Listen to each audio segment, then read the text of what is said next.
সুপ্রিয় শিক্ষার্থীবৃন্দ, ধামরাই সরকারি কলেজের অনলাইন ভিডিও ক্লাসে স্বাগতম।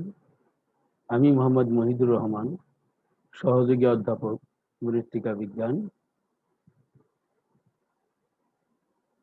কৃষি শিক্ষা প্রথম পত্রের আজকের ক্লাস 19-20 শিক্ষাবর্ষে ভর্তিকৃত দ্বাদশ শ্রেণীর ছাত্রছাত্রীদের জন্য।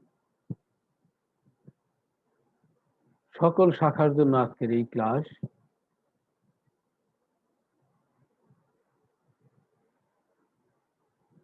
আজকের ক্লাস তৃতীয় অধ্যায়, বিশেষ উৎপাদন সম্পৃক্ত কৃষি প্রযুক্তি। শিক্ষার্থীবৃন্দ, আজকে দ্বিতীয় পরিচ্ছেদ অর্থাৎ তৃতীয় অধ্যায়ের দ্বিতীয় পরিচ্ছেদ অণুজীব সার উৎপাদন কৌশল ও পাটের রিবন রেটিং পড়াবো। শিক্ষার্থীবৃন্দ, আজকের ক্লাস শেষে আমরা কি কি জানতে পারবো অর্থাৎ জেনে আমরা ব্যাখ্যা করতে পারবো। শিক্ষার্থীবৃন্দ, প্রথমেই বলি, রাইজোবিয়াম অণুজীব সার উৎপাদন কৌশল ব্যাখ্যা করতে পারবো, অ্যাজোলা অণুজীব সার উৎপাদন কৌশল ব্যাখ্যা করতে পারবো, ট্রাইকোডার্মা অণুজীব সার ব্যাখ্যা করতে পারবো, অণুজীব সারের গুরুত্ব ব্যাখ্যা করতে পারবো, পাটের রিবন রেটিং পদ্ধতি ব্যাখ্যা করতে পারবো এবং পাটের রিবন রেটিং পদ্ধতির গুরুত্ব ব্যাখ্যা করতে পারবো। শিক্ষার্থীবৃন্দ, প্রথমেই অণুজীব সার উৎপাদন কৌশল। আর অণুজীব সার উৎপাদন কৌশলে প্রথমেই আসে রাইজোবিয়াম অণুজীব সার। শিক্ষার্থীবৃন্দ, নির্দিষ্ট ফসলের জন্য নির্দিষ্ট প্রজাতির অণুজীব সার তৈরি করতে হয়, যা ওই ফসলের শিকড়ে পর্যাপ্ত পরিমাণ নাইট্রোজেন সংবন্ধন করতে পারে। তাই অণুজীব সার উৎপাদনে অণুজীবের বিশুদ্ধতা রক্ষা করা উচিত। রাইজোবিয়াম অণুজীব সার দুই উপায়ে প্রস্তুত করা হয়। শিক্ষার্থীবৃন্দ, একটা হচ্ছে তরল কালচার তৈরি করার মাধ্যমে এবং আর একটি হচ্ছে পিট মৃত্তিকা তৈরি করার মাধ্যমে। তো শিক্ষার্থীবৃন্দ, রাইজোবিয়াম অণুজীব সার নির্দিষ্ট সিম্বি গোত্রের অর্থাৎ লিগুমিনাস গোত্রের ফসলে গুটি উৎপাদন করে বিদায় এ সারে রাইজোবিয়াম স্ট্রেন সুনির্দিষ্ট ও ফসল ভেদে ভিন্ন ভিন্ন হয়। এই সারের প্রয়োগ পদ্ধতি খুবই গুরুত্বপূর্ণ। 3টি পদ্ধতিতে এই সার প্রয়োগ করা হয়, যথা মৃত্তিকায় প্রয়োগ, বীজে প্রয়োগ এবং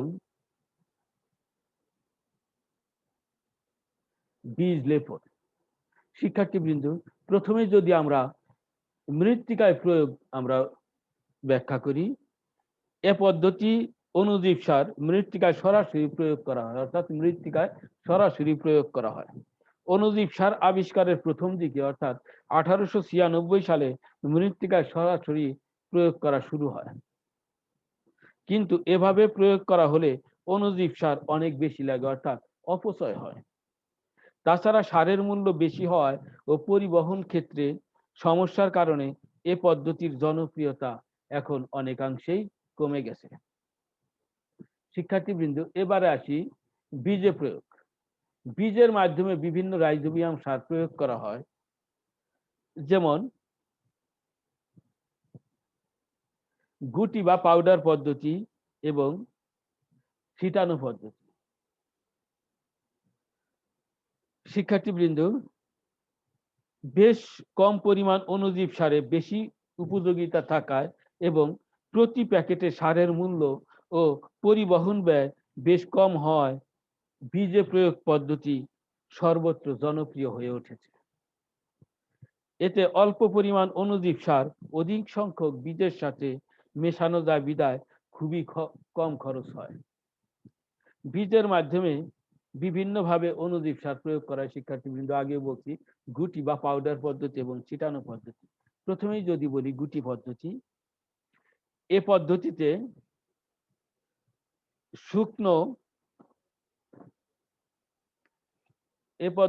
শুকনো জীবাণু সার বীজের সঙ্গে সরাসরি মেশাতে হয়। এতে বীজের সঙ্গে অণুজীব সার বেশিক্ষণ লেগে থাকতে পারে না, বিধায় এ পদ্ধতি অত্যন্ত সহজ হলেও তেমন কার্যকরী হয় না। এরপরে আসি ছিটানো পদ্ধতি। এ পদ্ধতিতে সামান্য পানি ছিটিয়ে বীজ ভিজিয়ে নেওয়া হয় এবং পরে শুকনো জীবাণু সার ভেজা বীজের সঙ্গে মেশাতে হয়। এভাবে মেশানো বীজে অণুজীব সার বেশিক্ষণ লেগে থাকতে পারে না, কারণ পানির পরিমাণ খুবই কম হয়। বীজের লেগে থাকা পানি বীজে শোষিত হয়ে যাওয়ার পর অণুজীব সার বীজ থেকে আস্তে আস্তে খসে পড়ে। তবে এ পদ্ধতি পাউডার পদ্ধতি থেকে অধিক কার্যকর। শিক্ষার্থীবৃন্দ, সর্বশেষ আসি বীজ লেপন। দুভাবে বীজ লেপন সার দিয়ে, অর্থাৎ দু পদ্ধতিতে বীজ লেপন করা হয়। প্রথমে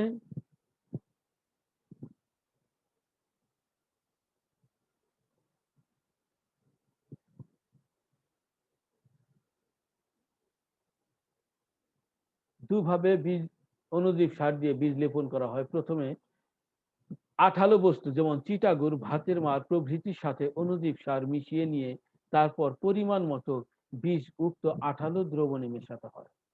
এতে অণুজীব বীজের ত্বকের সাথে দৃঢ়ভাবে লেগে থাকে।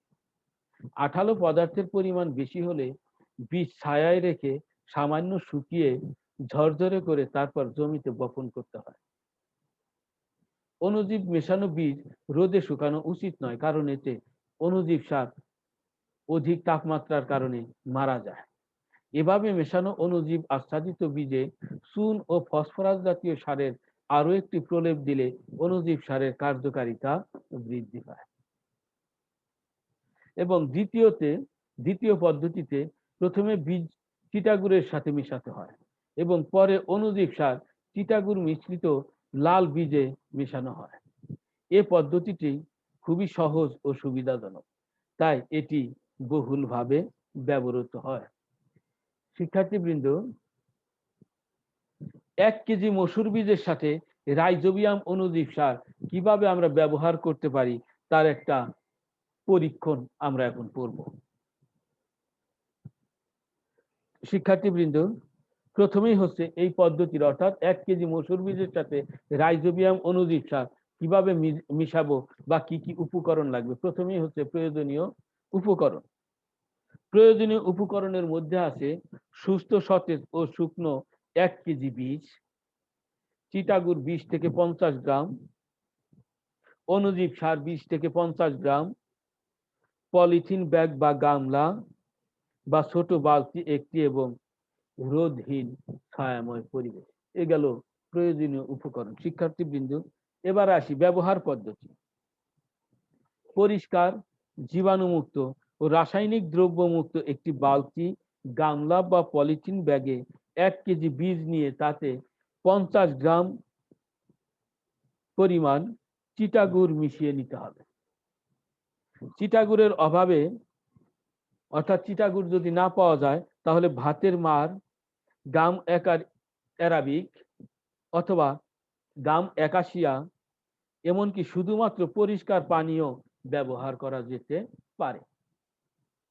তবে বীজগুলোর সাথে উক্ত তরল পদার্থ এমন ভাবে মেশাতে হবে যেন বীজগুলি অধিক সিক্ত না হয়, আবার অধিক শুকনো না হয়। ব্যবহার পদ্ধতি 2, সিক্ত বা আঠালো বীজগুলি উপর 50 গ্রাম বা প্রয়োজনীয় পরিমাণ অণুজীব সার অর্থাৎ রাইজোবিয়াম কালচার যোগ করে ভালোভাবে মিশিয়ে নিতে হবে। এমন ভাবে মিশাতে হবে যেন প্রতিটি বীজের উপর একটি কালো প্রলেপ পড়ে। প্রথমবার অর্ধেক অণুজীব সার দিয়ে মিশিয়ে অবশিষ্ট অণুজীব সার দ্বিতীয়বার মেশালে ভালো ফল পাওয়া যায়। এতে বীজের উপর কালো প্রলেপ সমভাবে পড়ে, যা বীজ প্রতি অণুজীবের সংখ্যা বাড়িয়ে দেয়। শিক্ষার্থীবৃন্দ, ব্যবহার পদ্ধতি নম্বর 3, জীবাণু সার মেশানো বীজ দলা হয়ে থাকলে ছায়ায় সামান্য শুকিয়ে নিতে হবে, যাতে বীজগুলি গায়ে গায়ে লেগে না থাকে। বেশি শুকালে বীজ থেকে অণুজীব সার আলাদা হয়ে যেতে পারে, যার ফলে বীজ প্রতি অণুজীবের সংখ্যা কমে যাবে। নাম্বার 4, অণুজীব সার মিশ্রিত বীজ রোদহীন বা খুবই অল্প রোদে বপন করতে হবে এবং সঙ্গে সঙ্গে বপনকৃত বীজগুলি মাটি দিয়ে ঢেকে দিতে হবে। অতঃপর সাধারণ বীজের সাথে অণুজীব সার মেশানোর 2 থেকে 24 ঘন্টার মধ্যে বীজ বপন করা উত্তম। ঠান্ডা, শুষ্ক ও রোদমুক্ত স্থানে অণুজীব সার ও অণুজীব সার মিশ্রিত বীজ রাখা উচিত। কীটনাশক বা বালাইনাশক ঔষধ মিশ্রিত বীজে অণুজীব সার ব্যবহার করা উচিত নয়। শিক্ষার্থীবৃন্দ লক্ষ্য করবা, তবে উক্ত বীজে ভালোভাবে পানি দিয়ে ধুয়ে এবং রোদে শুকিয়ে তারপর অণুজীব সার ব্যবহার করা যেতে পারে। অণুজীব উৎপাদনের 90 দিনের মধ্যে অবশ্যই তাকে ব্যবহার করতে হবে, না হলে অণুজীব সারের কাঙ্ক্ষিত ফলন পাওয়া যাবে না। শিক্ষার্থীবৃন্দ, তোমরা দেখো স্ক্রিনে একটা চার্ট দেখতে পাচ্ছ। অর্থাৎ এখানে রাইজোবিয়াম অণুজীব সার ব্যবহার করে বিভিন্ন ফসলের নাইট্রোজেন সংযোজন অথবা সমমানের ইউরিয়া, নাইট্রোজেন ও ফলন বৃদ্ধির পরিমাণ এখানে বলছে। শিক্ষার্থীবৃন্দ, খেসারিতে নাইট্রোজেন সংযোজন হয় 95 কেজি পার হেক্টর, যা 207 কেজি পার হেক্টর নাইট্রোজেন সারের সমান, অর্থাৎ ইউরিয়া সারের সমান, এবং ফলন বৃদ্ধি হয় 20 থেকে 50 ভাগ। মসুর ডালের ক্ষেত্রে শিক্ষার্থীবৃন্দ, আমরা একটু আগেই মসুর ডালে কিভাবে অর্থাৎ 1 কেজি মসুর ডালে কিভাবে রাইজোবিয়াম অণুজীব সার ব্যবহার করতে হয় সেই পদ্ধতি আমরা দেখলাম। সেই মসুর ডালের ক্ষেত্রে হেক্টর প্রতি 115 কেজি নাইট্রোজেন সংযোজন হয়, যা 250 কেজি ইউরিয়ার সমান। আর মসুর ডালের ফলন বৃদ্ধি পায় 15 থেকে 40 ভাগ। তেমনি ছোলায় 100 কেজি পার হেক্টর নাইট্রোজেন যুক্ত হয়, যা 217 কেজি ইউরিয়ার সমান, এবং ফলন বৃদ্ধি পায় 18 থেকে 35 কেজি। শিক্ষার্থীবৃন্দ, এভাবে কতগুলো ফসল অর্থাৎ লিগুমিনাস গোত্রের কতগুলো ফসলের নাম এবং নাইট্রোজেন সংযোজনের হার এখানে দেওয়া আছে, এবং কত কেজি ইউরিয়ার সমান তাও বলা আছে, এবং ওই নির্দিষ্ট ফসল নির্দিষ্ট ফলনের চাইতে কত গুণ বৃদ্ধি পায় সেটা এই তালিকাটায় দেওয়া আছে। শিক্ষার্থীবৃন্দ, তোমরা একটু ভালোভাবে দেখে নিও। শিক্ষার্থীবৃন্দ, এবারে আসি এজোলা অণুজীব সার। তো প্রথমে আমাদের জানা উচিত আসলে এজোলা কি। আসলে এজোলা এক প্রকার ক্ষুদ্র ফার্ন জাতীয় জলজ ভাসমান উদ্ভিদ, যা পুকুর, ডোবা, নালা, ধানের জমি প্রভৃতি স্থানে ভাসমান অবস্থায় থাকে এবং এ সময় এদের মূল পানিতে ঝুলে থাকে। এরা দ্রুত বর্ধনশীল এবং প্রতি 5 দিনে এর দেহের ওজনের দ্বিগুণ হারে বৃদ্ধি পেতে থাকে।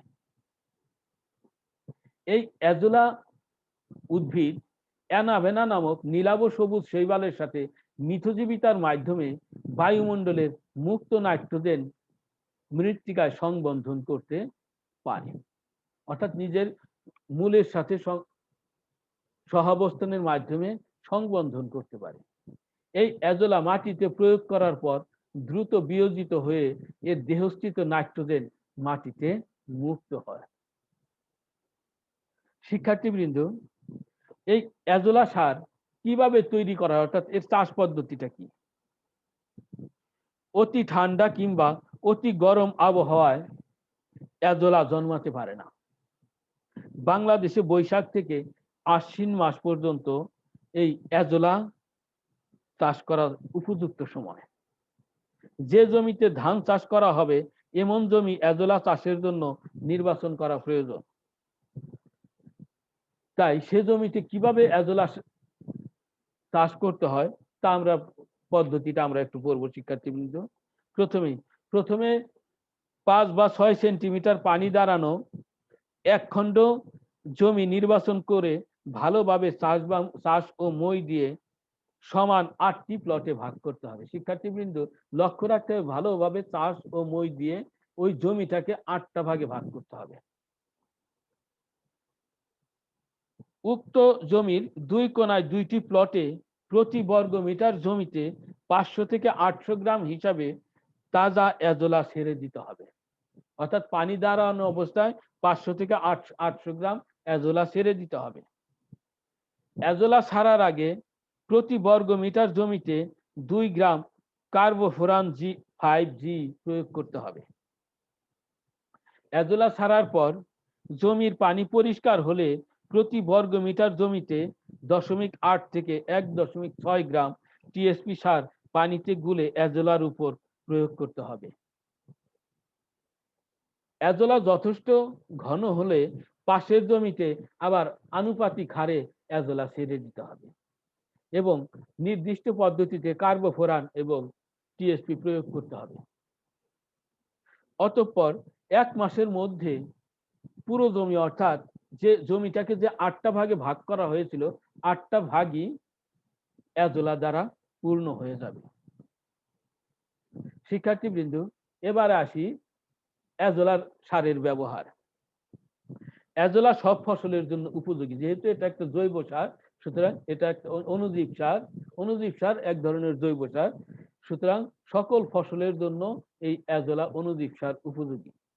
ধান ক্ষেত অথবা ধানের চারা রোপণের আগে এজোলার চাষ করা যায়। চারা রোপণের আগে উৎপাদন করলে মাটির সাথে একে ভালোভাবে মিশিয়ে দিতে হবে। আর ধানের চারা রোপণের পরও চাষ করার সুবিধা আছে। সেক্ষেত্রে চারা লাগানোর পরপরই তাজা এজোলা দাঁড়ানো পানিতে ছেড়ে দিতে হবে। এজোলা সমস্ত জমিতে সেচ যাওয়ার পর মাটির সাথে ভালোভাবে মিশিয়ে দিতে হবে। এ পদ্ধতিতে 2-3 বার এজোলাকে মেশালে ইউরিয়া সার প্রয়োগ ছাড়া কিংবা সামান্য ব্যবহারেই উত্তম ফলন পাওয়া সম্ভব। পুকুর, ডোবা, নালা পতিত বা সাময়িক পতিত জমিতে পানি থাকলে এজোলা চাষ করা যায়। এভাবে এজোলা জন্মানোর পর যখন পরিপূর্ণ হয়ে উঠবে তখন সেখান থেকে উঠিয়ে ফসলি জমিতে পচালে উৎকৃষ্ট জৈব সার তৈরি হয়। একটি বাঁশের ফালি পানির উপর দিয়ে ঠেলে এজোলাকে এক কোণায় জমাতে হবে। তারপর ঝুড়িতে উঠিয়ে নিয়ে সুবিধা মতো কিংবা প্রয়োজন অনুযায়ী জমিতে ব্যবহার করা যাবে। শিক্ষার্থীবৃন্দ এ গেল এজোলা অণুজীব সার তৈরি ও ব্যবহার পদ্ধতি। এবার আসি ট্রাইকোডার্মা অণুজীব সার কি এবং এর উৎপাদন কৌশল। শিক্ষার্থীবৃন্দ ট্রাইকোডার্মা এক প্রকার মুক্তজীবী ছত্রাক।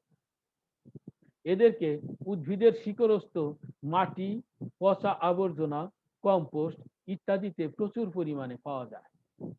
এরা মাটি বাহিত রোগ দমনের জন্য অত্যন্ত কার্যকর। এরা মাটিতে বসবাসকারী উদ্ভিদের ক্ষতিকর জীবাণু যেমন অন্যান্য জাতের ছত্রাক, ব্যাকটেরিয়া অর্থাৎ ক্ষতিকর ছত্রাক, ব্যাকটেরিয়া, নেমাটোড ইত্যাদিকে ধ্বংস করে। ট্রাইকোডার্মার অনেক প্রজাতি রয়েছে শিক্ষার্থীবৃন্দ, যেমন ট্রাইকোডার্মা ভাইরাইট, ট্রাইকোডার্মা হার্জিয়ানাম ইত্যাদি উদ্ভিদের রোগ দমনে ব্যবহার করা হয়ে থাকে। সাধারণত 25 থেকে 30 ডিগ্রি সেন্টিগ্রেড তাপমাত্রায় এদের বংশ বিস্তার অর্থাৎ ট্রাইকোডার্মার বংশ বিস্তার হয়ে থাকে। শিক্ষার্থীবৃন্দ আগেই বলছি ট্রাইকোডার্মা এক প্রকার মুক্তজীবী ছত্রাক, অর্থাৎ এটা ছত্রাক জাতীয় অণুজীব সার। তাপমাত্রা যদি 35 ডিগ্রি সেন্টিগ্রেডের বেশি হয় তবে ট্রাইকোডার্মার বৃদ্ধি মারাত্মকভাবে ব্যাহত হয়, এমনকি মারাও যেতে পারে। শিক্ষার্থীবৃন্দ এবারে আসি ট্রাইকোডার্মার বৈশিষ্ট্য। ট্রাইকোডার্মা খুব দ্রুত বৃদ্ধি পায় শিক্ষার্থীবৃন্দ, অর্থাৎ 7 থেকে 10 দিনের মধ্যে বৃদ্ধি পায়। এদের বৃদ্ধির জন্য অক্সিজেনের প্রয়োজন হয়, তবে অক্সিজেনের অনুপস্থিতিতেও এরা বাঁচতে পারে। বাহ্যিকভাবে এদের সবুজ আভ দেখায়। এদের দেহ মাইসেলিয়া বা হাইফা, কনিডিওফোর, ফিয়ালয়েড কনিডিয়া ইত্যাদি দ্বারা গঠিত। এ ছত্রাক প্রচুর পরিমাণে কনিডিয়া তৈরি করে। মাটিবাহিত জীবাণু ধ্বংসে ইহা খুবই কার্যকর। শিক্ষার্থীবৃন্দ, তাহলে আমরা জানলাম ট্রাইকোডার্মা কি, ট্রাইকোডার্মার বৈশিষ্ট্য। এবারে ট্রাইকোডার্মার উৎপাদন বা তৈরি পদ্ধতি। শিক্ষার্থীবৃন্দ, আগেই বলছি ট্রাইকোডার্মা একটি মুক্তজীবী ছত্রাক। ট্রাইকোডার্মা নামক ছত্রাক বিভিন্ন ময়লা আবর্জনার সাথে ব্যবহার করে যে সার তৈরি করা হয় তাকে ট্রাইকোডার্মা অণুজীব সার বা ট্রাইকো কম্পোস্ট বলা হয়। ট্রাইকো কম্পোস্ট তৈরিতে ট্রাইকোডার্মা ছত্রাক ব্যবহার করার ফলে 5 থেকে 6 সপ্তাহের মধ্যেই কম্পোস্ট জমিতে ব্যবহারের উপযোগী হয়ে ওঠে। অথচ সাধারণ কম্পোস্ট তৈরি করতে কমপক্ষে 3 মাস সময় লাগে, আর এখানে 1 থেকে 1.25 মাস সময় লাগে। এছাড়া ট্রাইকো কম্পোস্ট মাটিতে ক্ষতিকর জীবাণু ধ্বংস করে উদ্ভিদের বৃদ্ধিকে ত্বরান্বিত করে। ফসলে বা মাটিতে কোনো প্রকার নেতিবাচক বা ক্ষতিকর প্রভাব সৃষ্টি করে না। তাই এটি পরিবেশ বান্ধব এবং অর্থনৈতিকভাবে সাশ্রয়ী। কৃষকরা ট্রাইকো কম্পোস্ট নিজেদের বাড়িতেই তৈরি করতে পারে। শিক্ষার্থীবৃন্দ, আমরা ট্রাইকো কম্পোস্ট তৈরির পদ্ধতি একটু ধারাক্রমে বলবো। কার্যপদ্ধতির 1 নম্বরে আছে, প্রথমে মাটিতে 1 মিটার দৈর্ঘ্য 1 মিটার প্রস্থ করে কয়েকটি গর্ত তৈরি করতে হবে এবং গর্তের গভীরতা হবে 1 হাত বা হাফ মিটার। এরপর বাড়ির ময়লা আবর্জনা, পৌরসভার বর্জ্য ইত্যাদি হতে অপচনশীল দ্রব্য যেমন পলিথিন, ইট পাথরের টুকরা, প্লাস্টিক, লোহার টুকরা, কাঁচের টুকরা ইত্যাদি সরিয়ে ফেলতে হবে। অতঃপর পচনশীল সকল বর্জ্য গর্তের মধ্যে ঢালতে হবে। এরপর প্রতিটি গর্তের জন্য 150 মিলিলিটার ট্রাইকো সাসপেনশন স্প্রে করতে হবে। গর্তের বর্জ্য 3 ধাপে ঢালতে হবে এবং প্রতি ধাপে বা প্রতি স্তরে ট্রাইকোডার্মার যে তরল সেটা স্প্রে করতে হবে। গর্ত পরিপূর্ণ হয়ে গেলে সম্পূর্ণ গর্তের বর্জ্য ভালোভাবে মিশিয়ে দিতে হবে। বৃষ্টি বা প্রচন্ড রোদ থেকে রক্ষা পাওয়ার জন্য পলিথিন দিয়ে গর্তটাকে ঢেকে দিতে হবে। তবে ছাউনি তৈরি করলে ভালো ফল পাওয়া যায়। প্রতি 7 দিন অন্তর অন্তর সম্পূর্ণ গর্তের বর্জ্য ভালোভাবে উলট পালট করে মিশিয়ে দিতে হবে। খুব সতর্কতার সাথে লক্ষ্য করতে হবে তাপমাত্রা যেন কোনো ক্রমেই 35 ডিগ্রি সেন্টিগ্রেডের চেয়ে বেশি না হয়, অবশ্যই এর চাইতে কম হতে হবে। এবং এই তাপমাত্রা যদি আমরা নিয়ন্ত্রণ করতে পারি তাহলে 5 থেকে 6 সপ্তাহের মধ্যেই এই ট্রাইকো কম্পোস্ট জমিতে ব্যবহারের উপযোগী হবে। শিক্ষার্থীবৃন্দ, এই ট্রাইকো কম্পোস্ট কিভাবে আমরা জমিতে ব্যবহার করব? জমি তৈরির সময় একর প্রতি 500 কেজি বা প্রতি শতকে 5 কেজি ট্রাইকো কম্পোস্ট ছিটিয়ে দিয়ে জমি ভালোভাবে চাষ দিতে হবে।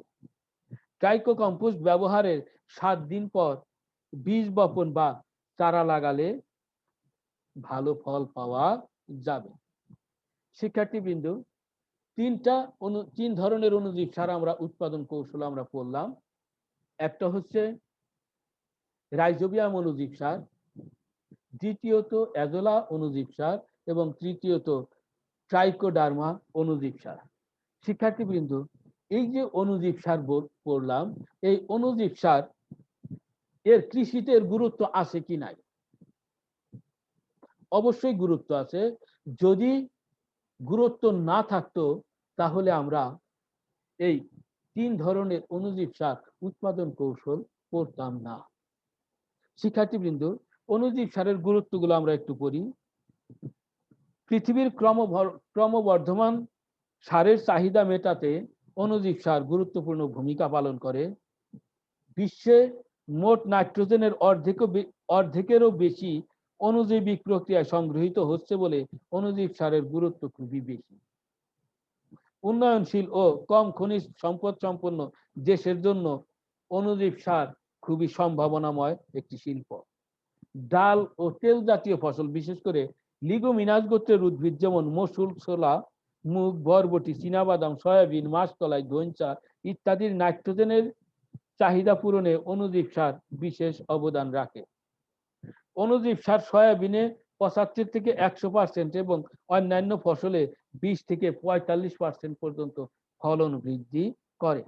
ধানের জমিতে অণুজীব সার ব্যবহার করা হলে ইউরিয়ার সাশ্রয় হয় 25%, অর্থাৎ অণুজীব সার ব্যবহার করলে 25% ইউরিয়া সার কম লাগবে। সার প্রয়োগে যে সকল ব্যয় হয় তার তুলনায় অণুজীব সার ব্যবহার করলে বেশি হয়। জমি কখনোই বিষাক্ত হয়ে ওঠে না, অর্থাৎ মাটি কখনো বিষাক্ত হবে না। ছোট কারখানায় স্থানীয়ভাবে এ সার তৈরি করা হয় বলে কিছু লোকের কর্মসংস্থান তৈরি হয়। অনুর্বর ও বেলে মৃত্তিকা এ সার প্রয়োগ করার ফলে এর বুনট পরিবর্তনের সাথে সাথে মৃত্তিকার উর্বরতা, উৎপাদন ক্ষমতা বৃদ্ধি পায়, মাটিতে জৈব পদার্থের পরিমাণ বৃদ্ধি পায়। সর্বোপরি জমির কোনরূপ ক্ষতি বা পরিবেশের কোনরূপ ক্ষতি করে না। শিক্ষার্থীবৃন্দ, এবারে আসি পাটের রিবন রেটিং বা পাটের সালকরণ ও পচন। প্রথমে আমাদের জানা উচিত পাটের রিবন রেটিং কি। পাট গাছ থেকে ছাল আলাদা করাকে পাটের সালকরণ বা রিবনিং এবং উক্ত সাল পচন প্রক্রিয়াকে পাটের রিবন রেটিং বলে। শিক্ষার্থীবৃন্দ, পাটের আঁশের গুণাগুণ মূলত নির্ভর করে সঠিক মাত্রায় পাট পচনের উপর। আমরা জানি আঁশের গুণাগুণের উপর পাটের মূল্য নির্ধারিত হয়। যেসব এলাকায় প্রচুর পাট উৎপন্ন হয় অথচ প্রয়োজনীয় পানির অভাবে পচাতে অনেক সমস্যা হয়, সে সকল এলাকায় পাটের পচন সমস্যার সমাধান কল্পে দীর্ঘদিন গবেষণার পরে BJRI অর্থাৎ বাংলাদেশ জুট রিসার্চ ইনস্টিটিউট সংশ্লিষ্ট এলাকার পাট চাষীদের জন্য রিবন রেটিং বা পাটের সালকরণ পদ্ধতি উদ্ভাবন করেছেন। এই পাটের সালকরণে অনেক ব্যাকটেরিয়া, ছত্রাক জড়িত, অর্থাৎ ব্যাকটেরিয়া এবং ছত্রাকের উপস্থিতিতে এরা অর্থাৎ রিবন রেটিং অর্থাৎ পাটের পচন ক্রিয়া সম্পন্ন হয়। তো শিক্ষার্থীবৃন্দ, এবার আমরা পড়ব, ছবিতে তোমরা দেখতে পাচ্ছ যে কিভাবে পাটের রিবন আলাদা করতে হয়, অর্থাৎ ছাল আলাদা করতে হয়। রিবন রেটিং পদ্ধতি। শিক্ষার্থীবৃন্দ, 100 থেকে 110 দিন, যদি পাটের বয়স 100 থেকে 110 দিন হয় তাহলে পাট কাটতে হবে এবং মেঘলা এবং আর্দ্র পরিবেশে পাট কাটতে হবে। পাট কাটার পর পাতা ঝারিয়ে নিতে হবে অথবা আগা থেকে 15 থেকে 20 সেন্টিমিটার পরিমাণ মাথা কেটে দিলে পাট ঝাড়ানোর প্রয়োজন হয় না, অর্থাৎ পাতা ঝাড়ানোর প্রয়োজন হয় না। এরূপ গাছের গোড়ায় 8 থেকে 10 সেন্টিমিটার পরিমাণ অংশ কাঠের মুগুর দিয়ে পিটিয়ে চেতলে দিতে হবে। 6 ফুট বা 180 সেন্টিমিটার লম্বা 2 খণ্ড বরাক বাঁশ শক্ত করে মাটিতে পুঁতে দিতে হবে এবং লোহার নির্মিত ইউআকৃতির সিঙ্গেল রিবনার বা ডাবল রিবনারকে শক্তভাবে বাঁশ দুটোর দুই প্রান্তের সাথে বেঁধে নিতে হবে। 2 থেকে 3টি গাছের ছাল একসঙ্গে ডাবল রিবনারের সাহায্যে ছাড়িয়ে নেওয়া যায়, তাতে সময় কম লাগে। প্রতিটি গাছের গোড়া চেতলানো ছালগুলো হাত দিয়ে দুভাবে ভাগ করে গাছের গোড়ায় উক্ত ইউআকৃতির রিবনারের মধ্যে ঢুকিয়ে 2 হাত দিয়ে একসঙ্গে টান দিলে ছালগুলো সহজেই কাঠি থেকে আলাদা হয়ে যাবে এবং পাট কাঠিটি সামনের একটা নির্দিষ্ট জায়গায় গিয়ে পড়বে। ছাড়ানো ছালগুলোকে গোলাকৃতির মুড়ি বা বান্ডিল বেঁধে নিতে হবে। মেঘলা বা বৃষ্টির দিনে পাট গাছ থেকে ছাল আলাদা করা ভালো, এতে ছাল শুকিয়ে যায় না। গোলাকার মুড়িগুলোকে বাঁশে ঝুলিয়ে সংরক্ষণ করা হয়। 1 বিঘা অর্থাৎ 33% জমির পাটের ছাল পচানোর জন্য 18 ফুট লম্বা, 6 ফুট প্রস্থ ও 3 ফুট গভীর পরিমাপের গর্তে পানি সংরক্ষণের প্রয়োজন হয়। এরূপ মাপের গর্ত করে এর তলদেশ ও চারপাশ সমান করে নিতে হবে এবং অতঃপর মোটা পলিথিন দিয়ে গর্তের তলা ও চারপাশ ঢেকে দিতে হবে। তারপর গর্তে প্রয়োজন মতো পরিষ্কার পানি প্রয়োগপূর্বক এর ভিতরে মুড়ি বাঁধা ছালগুলোকে ফেলতে হবে এবং প্রতি কেজি পাট ছাল পচানোর জন্য 2.5 থেকে 3 লিটার পানির প্রয়োজন হয়। পাট কাটার 10 থেকে 15 দিন পূর্বে গর্ত তৈরি করে এতে বৃষ্টির পানি ধরে রাখতে পারলে শ্রম অনেকখানি লাঘব হয়। শিক্ষার্থীবৃন্দ, পচন ক্রিয়া দ্রুত করার জন্য প্রতি 1000 কেজি ছাল পচানোর জন্য 150 গ্রাম ইউরিয়া সার গর্তের পানিতে মিশিয়ে দিতে হবে। ইউরিয়া না দিতে পারলে অন্য স্থান থেকে পাট পচন অর্থাৎ পাট পচনের পানি সংগ্রহ করে সেই পানি দিতে হবে। অথবা একটি পাত্রে পানি নিয়ে টুকরো করা কয়েকটি পাট গাছ পচিয়ে উক্ত পানি মিশিয়ে দিতে হবে। এতে পাট পচনকারী অণুজীবের সংখ্যা বৃদ্ধি পেয়ে পচন প্রক্রিয়াটা ত্বরান্বিত হবে। অতঃপর মোড়ানো ছালগুলিকে কচুরি পানা অথবা খড় দিয়ে ঢেকে দিতে হবে। এভাবে 10 থেকে 12 দিন পর ছাল ভালোভাবে পচলে ছালগুলিকে পরিষ্কার পানি দিয়ে ধুয়ে নিতে হবে। পাট পচনের দিন কম বেশি হতে পারে শিক্ষার্থীবৃন্দ, কারণ হচ্ছে তাপমাত্রা উপর এটা অনেকাংশে নির্ভর করে। পানি শুকিয়ে গেলে দ্রুত গর্তে পানি সরবরাহ করতে হবে। পানির তাপমাত্রা ও অণুজীবের উপস্থিতির উপর পচন সময় নির্ভর করে। ভালোভাবে ছাল পচে গেলে আঁশ একটি থেকে আরেকটি সহজে আলাদা হয়ে যায়। পাট ছাল বারবার ধৌত করতে হবে এবং পাটের আঁশ ভালোভাবে পর্যবেক্ষণ করতে হবে যেন পাট কাঠির কোনো অংশ পাটের সাথে লেগে না থাকে। উত্তম রূপে ধৌত করা পাটের আঁশ বাঁশের আঁশ দিয়ে রোদে শুকাতে হবে এবং ধোয়া ছাল মাটিতে শুকানো যাবে না, তাতে পাটের বর্ণ নষ্ট হয়ে যাবে। পাটের আঁশ ভালোভাবে শুকাতে হবে যেন আর্দ্রতা 8 থেকে 10% বেশি না থাকে। ভালোভাবে শুকানো পাট স্তূপ করে রাখতে হবে। শিক্ষার্থীবৃন্দ, এই পাটের জীবন রেটিং এর ক্ষেত্রে কিছু সতর্কতা অবলম্বন করতে হবে। যেমন পাট পচন পানি স্বল্প এলাকায় কেনাপ ও দেশি পাটের ক্ষেত্রে অর্থাৎ দেশি পাট চাষ করতে হবে। কেনাপ ও দেশি পাটের ছালকরণ অপেক্ষাকৃত সহজ। পাট চাষে অনুমোদিত মাত্রার ইউরিয়া, টিএসপি, এমপি ও জিপসাম সার ব্যবহার করলে পাটের রিবনিং ভালো হয়, অর্থাৎ পাটের আঁশের মান ভালো হয়।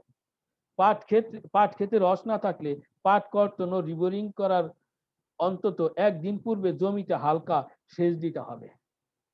পাট গাছে পর্যাপ্ত রস না থাকলে রিবনিং করা অর্থাৎ ছাল ছাড়ানো অনেক কঠিন হয়ে যায়। তো শিক্ষার্থীবৃন্দ, এভাবে কিছু সতর্কতা অবলম্বন করলে আমরা সহজেই পাটের রিবন ছাড়িয়ে তা পচাতে পারি। তো শিক্ষার্থীবৃন্দ, সর্বশেষ আসি পাটের রিবন রেটিং পদ্ধতির গুরুত্ব। যেসব এলাকায় পচন পানির অভাব রয়েছে সেসব এলাকায় এই পদ্ধতিতে পাটের আঁশ পচানো সহজ হয়। এ পদ্ধতির মাধ্যমে পাটের ছাল পচন প্রক্রিয়ায় বেশ পরিবেশ বান্ধব এবং স্বাস্থ্যসম্মত। পাট পচনের জায়গা ও পানি কম লাগে। পাটের আঁশে কাটিংস হয় না, অর্থাৎ পাটের আঁশ মাঝে মাঝে ছিঁড়ে যায় না এবং উন্নত মানের আঁশ পাওয়া যায়, ফলে পাট আঁশের বাজার দর ভালো পাওয়া যায়। প্রতি বিঘা জমির পাট ছালকরণে 4 থেকে 6 জন শ্রমিকের প্রয়োজন হয়, অর্থাৎ গতানুগতিক পদ্ধতিতে পাট পচালে আমার শ্রমিকের খরচ বেশি হয়, আর রিবন রেটিং পদ্ধতি করলে শ্রমিকের খরচ কম হয়। পাট পচানো জমির পানি জমিতে প্রয়োগ করলে জৈব সার হিসাবে কাজ করে এবং এ পদ্ধতিতে প্রাপ্ত পাট কাঠি মজবুত ও টেকসই হয় এবং জ্বালানিতে অনেক সাশ্রয় হয়। শিক্ষার্থীবৃন্দ, এই স্লাইডগুলো যদি তোমরা দেখতে পাও এবং বইয়ের যদি সাহায্য নাও, তাহলে আশা করি খুব সহজেই আজকের এই ক্লাস তোমরা আয়ত্ত করতে পারবে। সকলকে ধন্যবাদ।